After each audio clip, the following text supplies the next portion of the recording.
ওমর ইবনুল খাত্তাব সারা দুনিয়া যিনি লিড দিতেন, আল্লাহু আকবার, যেনাকে শয়তান তোয়াজ করে চলতেন, একদিন দেখতেছে হযরতে রাবি রাদিয়াল্লাহু তাআলা বর্ণনা করছেন, কাঠ কেটে আসতেছেন জঙ্গল থেকে উবাইদুল্লাহ বিন ওমর, দেখতেছেন যে আব্বাজান আসতেছে, তোমার ছেলে, ছোট ছেলে।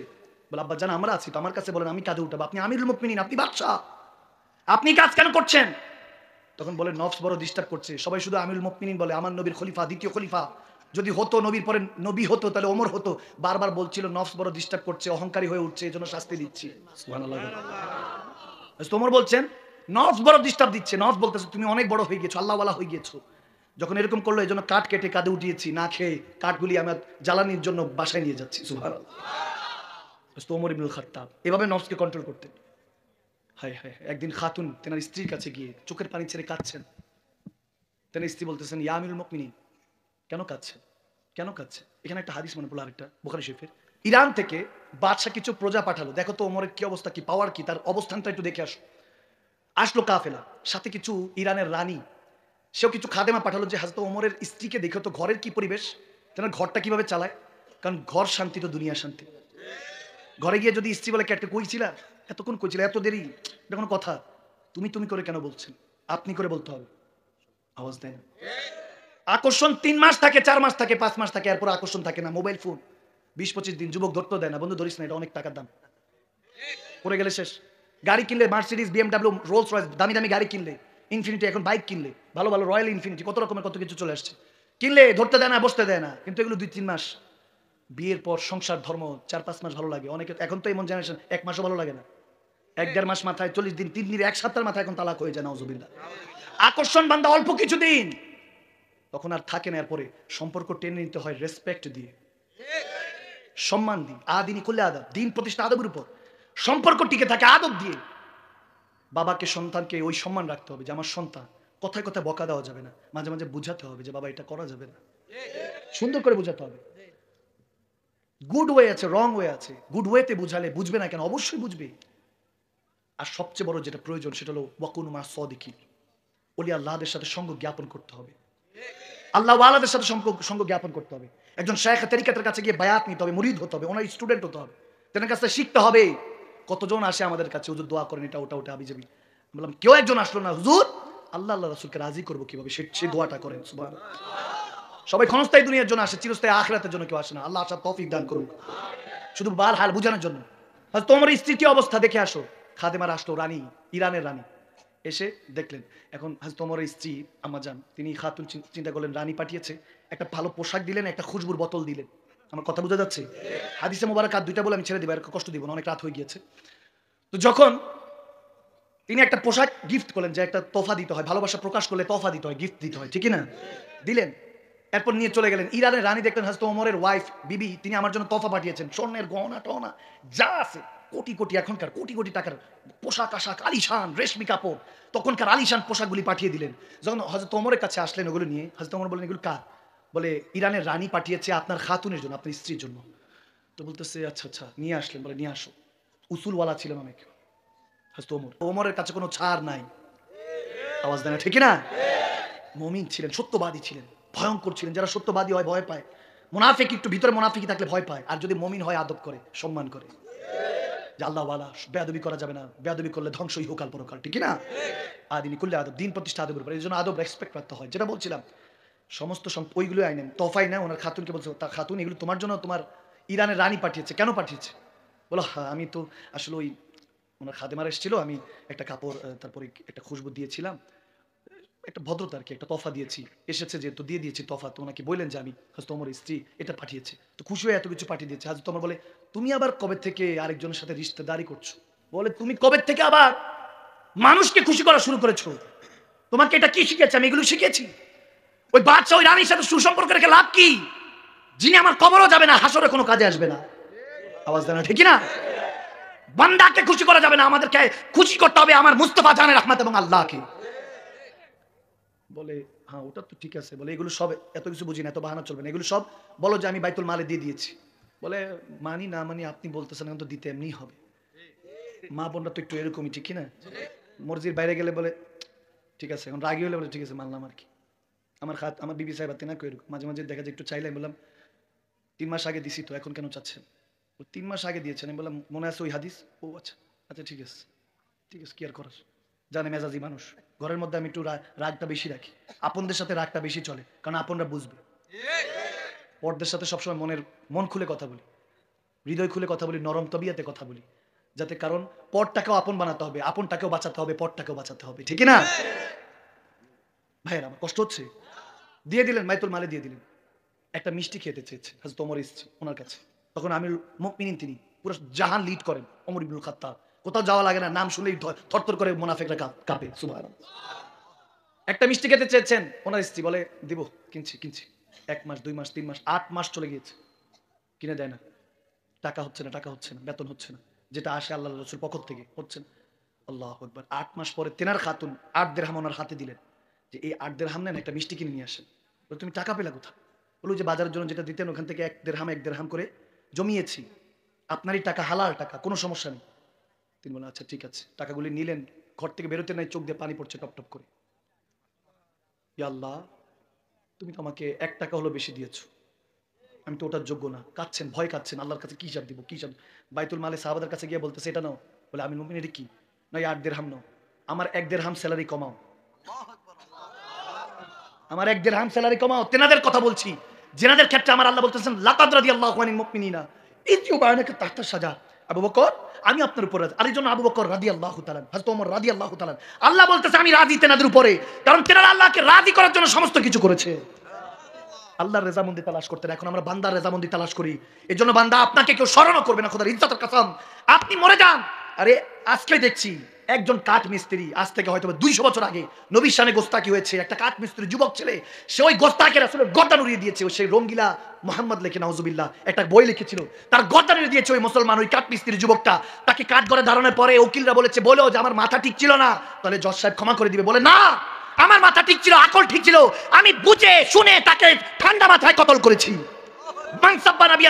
আমার নবীর সাথে যে গোস্তাকি করবে তার বেঁচে থাকার অধিকার নাই, তার গর্দান উড়িয়ে দাও, ঠিক না? ফাঁসিতে ঝুলে গিয়েছেন। আল্লাহু আকবার। ফাঁসিতে ঝুলে গিয়েছেন, কোনো এলেম কালামও ছিল না। জামানা 200 বছর 150 বছর কেটে গিয়েছে, এখনো আশেকরা তার জন্য দোয়া করে। দোয়া তার জন্য, জান্নাতের জন্য করে না। তিনি তো জান্নাতি, আমার নবীর জন্য জীবন দিয়ে দিয়েছেন আল্লাহ সন্তুষ্টির জন্য। দোয়া করে যে আল্লাহ তেনার উসিলা আমাদেরকে মাফ করুন। হযরত ওমর ইবনুল খাত্তাব রাদিয়াল্লাহু তাআলা, সেই ওমরের কথা বলছি আমি। দিয়ে দিল 1 টাকা কমা, আমার খাতুনে এই মিষ্টির জন্য পাঠিয়েছে, আমি 1 টাকা বেশি নিচ্ছি, আমার আল্লাহ রাসূলের গোলামি করে কমিয়েছেন। ভাইরা আমার, সেই ওমর তেনার স্ত্রীর সামনে কাঁদছেন। বলে খাতুন, ওমর বুড়া হয়ে গিয়েছে, এখন আর ওমর নামে ভয় পায়, ওমরকে দেখলে কেউ হয়তো এখন ভয় পাবে না। 62 বছর চলে হযরত ওমরের। বলে 63 বছর আমার পেয়ারা নবী চলে গিয়েছেন, আর 2-1 বছর আছে, জানি না কতদিন হায়াত রেখেছে, দাড়ি পেকেছে, এখন আর উঠতে গেলে সোজা উঠতে পারি না, মাজা জোর পাই না, হাত লাগে, এখন বিছানায় শুলে অসুস্থতা বোধ হয়, ঘুম আসে না, এই পিঠ ওপিঠ হতে থাকি। এখন আর আপনদের কথা ভাবি না, এখন আর পরদের কথা ভাবি না, খেয়াল শুধু কবরে গেলে নবীকে চেহারাটা দেখাতে হবে। 2 হাত দিয়ে আপনদেরকে দাফন করে রেখে এসেছি, ওই জায়গায় আবার যেতে হবে আমাকে, সময় শেষ। খাতুন, আজকে কাঁদতেছি, তুমি জিজ্ঞেস করছো, বুখারী শরীফে হাদিস। খাতুন ওনার স্ত্রী বলছেন, কেন কাঁদছেন আপনি?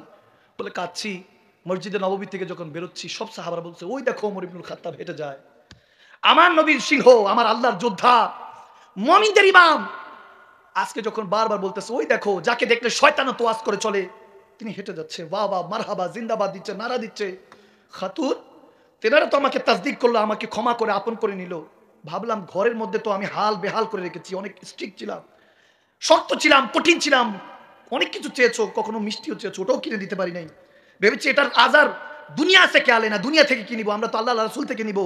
এই জন্য দুনিয়াতে যত পেরেছি কম খরচ করেছি, যত দেখিয়েছি কম দিয়েছি। খোদার ইজ্জতের কসম, এই কোট অন্য কেউ দেওয়া, এই পাঞ্জাবি অন্য, জুব্বাটা অন্য কেউ দেওয়া, এই ঘড়িটা অন্য কেউ দেওয়া, আংটিগুলো অন্য কেউ দেওয়া, চশমাটাও একজন তোফা দিয়ে দিয়েছে, টুপিটা একজন অন্য কেউ দেওয়া, নিজের বলতে কিছুই কিনে নেই। আমি মাদানী সাহেবের কথা বলছি, ওয়াল্লাহি হাদিয়া কোরআন শোনা বয়ান করার পরে লক্ষ লক্ষ টাকাও হাদিয়া দেয় বান্দা, এক পয়সা আমি ওখান থেকে নেই না, আল্লাহর কসম করে বলছি।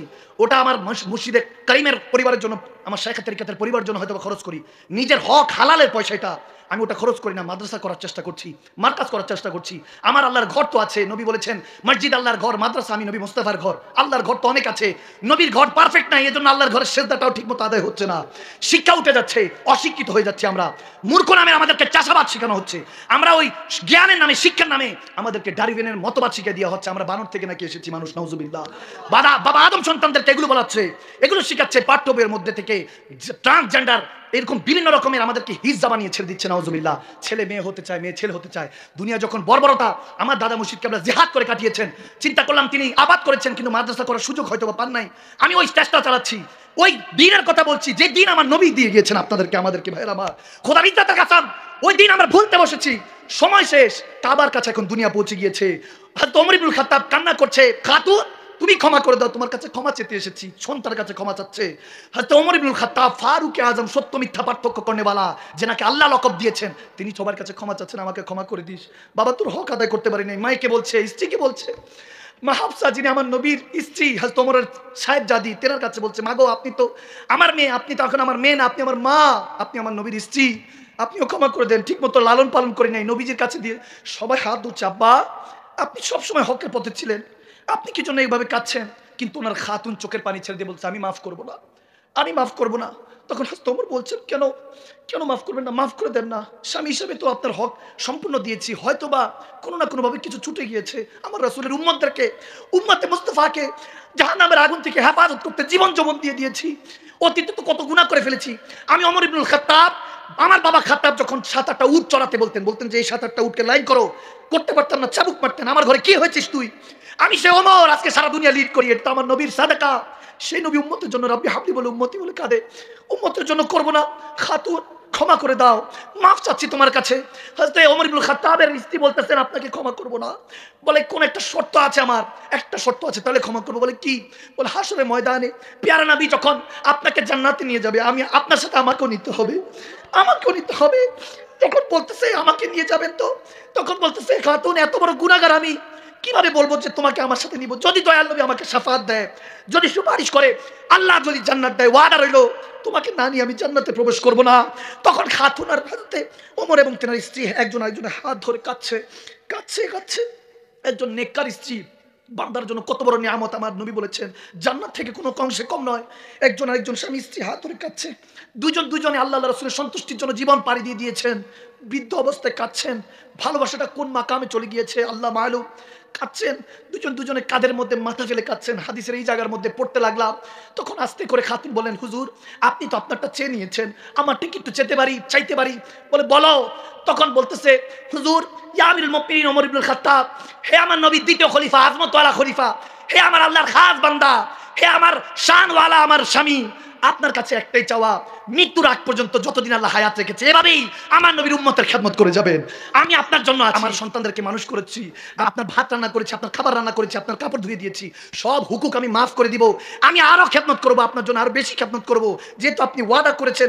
এই দিনের অপেক্ষা ছিলাম, এই দিন যেদিন আপনি বলবেন আমাকে মাফ করো, এই দিন অপেক্ষা ছিলাম যে যেদিন হয়তো একটা সুযোগ আসবে আপনার কাছে চাওয়ার। এই দিন আজকে আল্লাহ আমাকে দিয়েছে। আজকে আপনি শুধু একটু দোয়া করেন যাতে আমি মৃত্যুর আগ পর্যন্ত আপনার খেদমত করে যেতে পারি। আমি ঘরে আপনার খেদমত করব, আপনি বাইরে দুনিয়াতে আমার নবীর উম্মতের খেদমত করবেন, আমার নবীর গোলামি করবেন, আল্লাহকে রাজি করবেন। তখন হযরত ওমর ইবনে খাত্তাব চোখের পানি ছেড়ে বলে, ইয়া রাসূলুল্লাহ, আপনি বলেছেন সাদাকতা ইয়া রাসূলুল্লাহ, যদি আল্লাহর রাসূলের জন্য, ওমর আল্লাহর রাসূলের জন্য যদি জীবন পার করিস, খোদার ইজ্জত কসম, ঘর আবাদ হয়ে যাবে, দুনিয়া আবাদ হবে। শুধু সেখানেই শেষ নয়, দুনিয়া আখিরাত তুই মালামাল হয়ে যাবি। সাদাকতা ইয়া রাসূলুল্লাহ, আপনি সত্যই বলছিলেন। আর সেই নবীর উম্মত আমরা একজন আরেকজনকে কাটি, বকি, এটা করি সেটা করি। ভাইরা আমার, সময় শেষ। দুনিয়াদারিতে আমরা সময় শেষ করে ফেলেছি, আমাদের জামানা শেষ হতে চলেছে। আমি জানি না এই জায়গায় আর কখনো আসা হবে কিনা, আমি জানি না আপনাদের সাথে আর মুলাকাত হবে কিনা। প্রত্যেক দিন গাড়ি দিয়ে যাই, বাস দেখি, চলে গেল, আর জীবনে আর দেখা হবে না, কারোর সাথে কারো দেখা হবে না, কারোর সাথে কোনো সম্পর্ক নাই। কিন্তু খোদার ইজ্জতের কসম, আপনার আর আমাদের এই সবার সম্পর্ক একটা জাতে পাকের সাথে, যিনি লামাকানি গিয়ে আল্লাহর সাথে দেখা করেছেন, সেই নবীর হয়ে যা। আমি চাই যতদিন হায়াত আছে খেদমত করব, জানি না কোন দিন চলে যাই। তারপর তো চলে যেতে হবে। যারা আসেছি তো যাওয়ার জন্য, থাকার জন্য না। চলে যাব, কিন্তু জান্নাতে একসাথে থাকতে চাই, নবীর কদমে আল্লাহর জান্নাতে থাকতে চাই, যেখানে আহলে বায়াত থাকবে। আমাদের শেখ তরিকাতটা যেই শাহজালাল ইয়ামানি শাহপুর ইয়ামানি পরিবার ছেড়ে দুনিয়াতে এসেছেন, তিনাদের সাথে থাকতে চাই। আরে সেই নাসিরউদ্দিন সিপাহসালার যিনি ছোট্ট বাচ্চাকে সারাতে জাম পান করে দিয়েছেন, তিনার সাথে থাকতে চাই। সেই ইমামে হাসান হোসেন আওলাদদের সাথে যারা কারবালার ময়দানে তীর খেয়েছেন আপনার আমার জন্য, তিনাদের সাথে থাকতে চাই। আর স্যাক্রিফাইস যারা করেছে তারা দামি, যারা দুনিয়া করেছে তারাই তো বরবাদ হয়ে গিয়েছে। আজ পর্যন্ত ফেরাউন, নমরুদ, আর কতজন আসলো গেল, সাদ্দাত জান্নাত বানিয়েছে, থাকতে পারে নাই। আবু জাহেল থেকে শুরু করে ইয়াজিদ ভাই বংশধর পর্যন্ত কতজন আসলো আর গেল, কিন্তু আমার নবীর, আমার হুজুরের ভালোবাসা ঈসা রুহুল্লাহর হাত থেকে নয়, বাবা আদমের থেকে শুরু হয়েছে, কিয়ামতের পরেও থাকবে। সেই নবীর সাথে দুই হাত তুলে দিয়ে বলুন, জান্নাতে থাকতে রাজি আছে কি নাই?